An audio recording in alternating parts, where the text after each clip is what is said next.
Hello everyone. तो आज का हमारा टॉपिक है कंटिन्यूटी एंड डिफरेंशिएबिलिटी। ये हमारे क्लास 12th का टॉपिक है।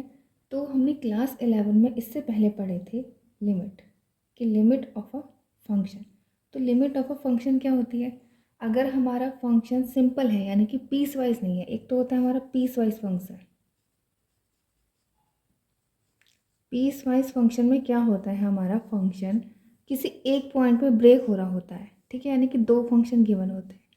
ठीक, अगर सिंपल कोई फंक्शन है, लाइक हमारा जैसे कि x² + 2 है, तो ये रियल नंबर्स के ऑल पॉइंट्स पे डिफाइंड है। ये इस वाले किसी एक फिक्स्ड पॉइंट पे क्या है, ब्रेक हो रहा है। ठीक है, तो इस केस में हम फंक्शन की लिमिट चेक करते थे LHL और RHL से। ठीक है, तो अगर LHL और RHL इक्वल आ जाए, ठीक, और फाइनाइट आ जाए, ठीक है, तो हम वहाँ पे कहते थे कि लिमिट हमारी एग्जिस्ट करेगी, और क्या होगी, आपकी जो भी हो रही होगी फाइनाइट नंबर, वही आपकी उसकी लिमिट हो जाएगी। ठीक, अगर फंक्शन में अगर हमें डायरेक्ट किसी भी एक पॉइंट पर लिमिट चेक करनी होती थी, तो हम चेक कर लेते हैं, जैसे कि सपोज करा मैंने x → a। ठीक, तो हम डायरेक्ट रख देते हैं, अगर इसकी फाइनाइट वैल्यू आ जाएगी तो a² + 2 यही इसकी लिमिट है, और ये फंक्शन लिमिट भी दे रहा है। ठीक, अब हम नेक्स्ट इसका टर्म डिफाइन करेंगे, कॉन्टिन्यूटी। तो कॉन्टिन्यूटी क्या होती है?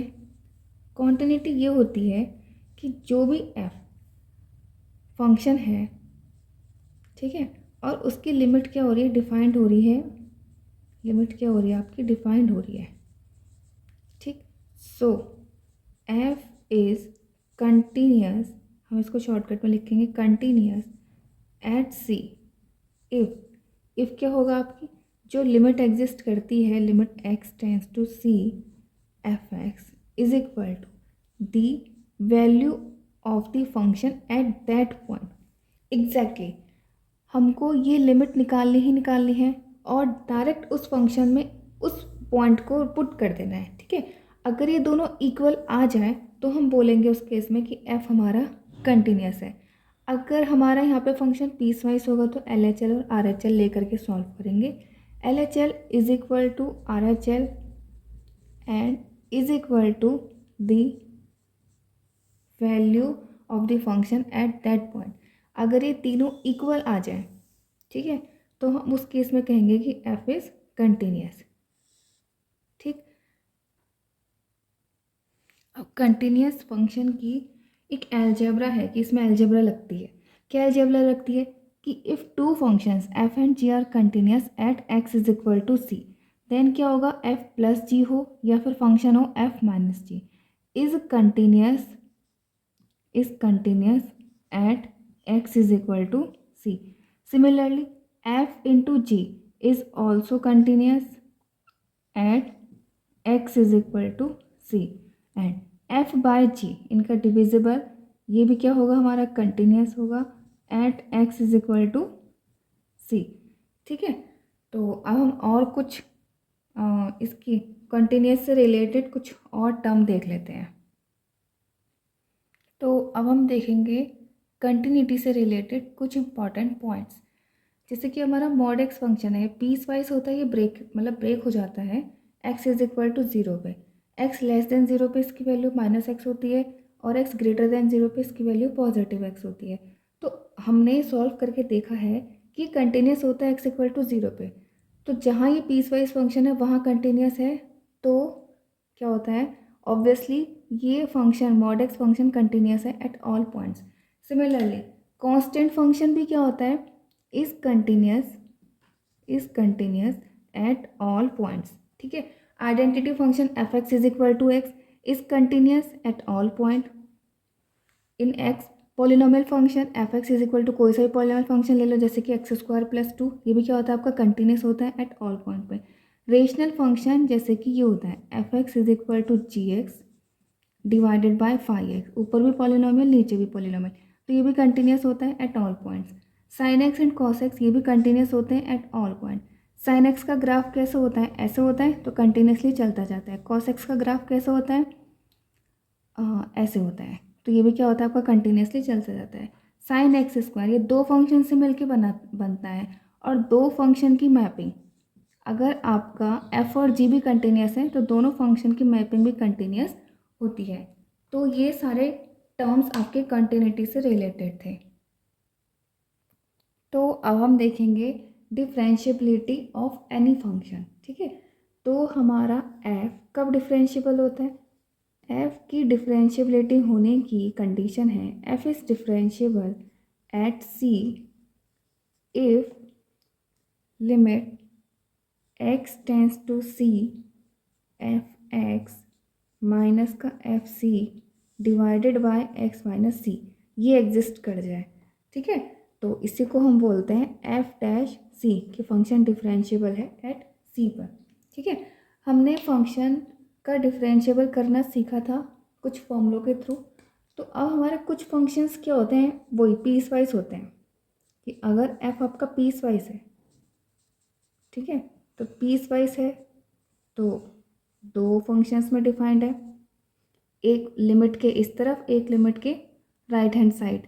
ठीक है, तो यहाँ पर डिफरेंशिएबिलिटी हम फंक्शंस के लेफ्ट हैंड साइड भी देखेंगे और फंक्शन के राइट हैंड साइड भी देखेंगे। ठीक है, तो उसको हम बोलते हैं LHD यानी कि लेफ्ट हैंड लिमिट।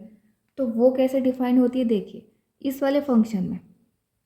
ठीक है, x आपका कहाँ जा रहा है, किसी भी पॉइंट के लेफ्ट पे।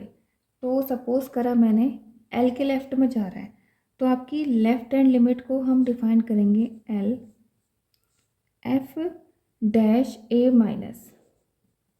ठीक है, इज इक्वल टू क्या हो जाएगा, लिमिट h टेंस टू 0, यहाँ पे एक अनदर वेरिएबल आ जाएगा h। देखो इस x की जगह हम रखेंगे एफ ए माइनस का h माइनस का f, यहाँ पे आ जाएगा आपका a, हम क्योंकि हम a पे चेक कर रहे हैं, डिवाइडेड बाय, देखो x हमारा क्या हो गया अब आपका a माइनस का h और माइनस ये हो गया आपका a। तो ये हो गया हमारा एफ ए माइनस का h माइनस का F A divided by minus का h, इससे a कैंसिल। ऐसे ही सिमिलरली राइट हैंड लिमिट क्या हो जाएगी, F dash A is equal to, direct रख देती हूँ, a माइनस एच और a माइनस एच की जगह a प्लस एच हो जाएगा। तो इसका फॉर्मूला बन जाएगा a प्लस एच माइनस का F A divided by H. ठीक है, जैसे कि आपका मॉड एक्स है उसको हम चेक करेंगे at X is equal to 0 पे, तो उसकी राइट हैंड लिमिट और लेफ्ट हैंड लिमिट अलग अलग आती है। लेफ्ट हैंड लिमिट -1 आती है, राइट हैंड लिमिट +1 आती है। तो ये जो मॉड एक्स फंक्शन होता है इज़ नॉट डिफरेंशिएबल होता है at X is equal to 0। ठीक है, इसकी डिफरेंशिएबिलिटी हम इन फॉर्मूलों से चेक कर सकते हैं। ठीक है, तो अब हम डिफरेंशिएबल फंक्शन के आगे के टर्म्स को देखते हैं। तो अब हमारा डिफरेंशिएबल दो टाइप के फंक्शन में देखेंगे। सिंपल फंक्शन में तो हम देख लेंगे, सिंपल तरीके से हो जाएगा।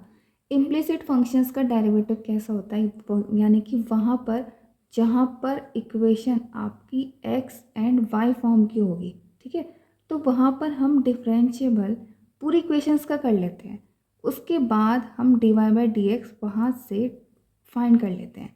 ठीक है, अब derivative of function at parametric form. Parametric form क्या होती है, जहाँ पे x होगा t के टर्म्स में और y होगा दूसरा फंक्शन t के टर्म्स में। तो हम यहाँ पे इसका डेरिवेटिव करेंगे t के रेस्पेक्ट में, तो यहाँ पे हम dx by D T find कर लेंगे और यहाँ पे हम dy by D T find कर लेंगे। अब हमको फाइंड करना होता है at last dy by D x. तो dy बाई डी एक्स कैसे मिलेगा, इसके अपॉन में डी टी से डिवाइड करो और इसके अपॉन में भी डी टी से डिवाइड करो।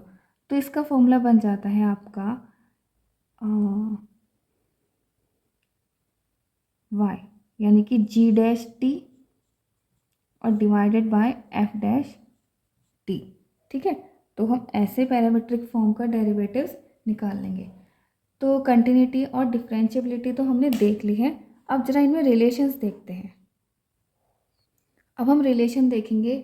हमने सबसे पहले पढ़ा लिमिट, फिर पढ़ा हमने कंटिन्यूटी, फिर पढ़ी हमने डिफरेंशिएबिलिटी। तो इन तीनों में ये रिलेशन होता है कि जो भी फंक्शन अगर डिफरेंशिएबल है तो वो कंटिन्यूस होगा ही होगा।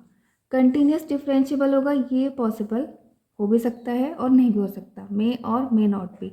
और जो फंक्शन आपका कंटिन्यूस है तो उसकी लिमिट एग्जिस्ट करती ही करती है। तो फिर से सुन लीजिए, अगर फंक्शन कंटिन्यूस है तो उसकी लिमिट एग्जिस्ट करेगी ही करेगी, ठीक है। और अगर किसी फंक्शन की लिमिट एग्जिस्ट करती है तो ज़रूरी नहीं है कि वो फंक्शन कंटिन्यूस हो, तो वो फंक्शन कंटिन्यूस हो भी सकता है और नहीं भी हो सकता है।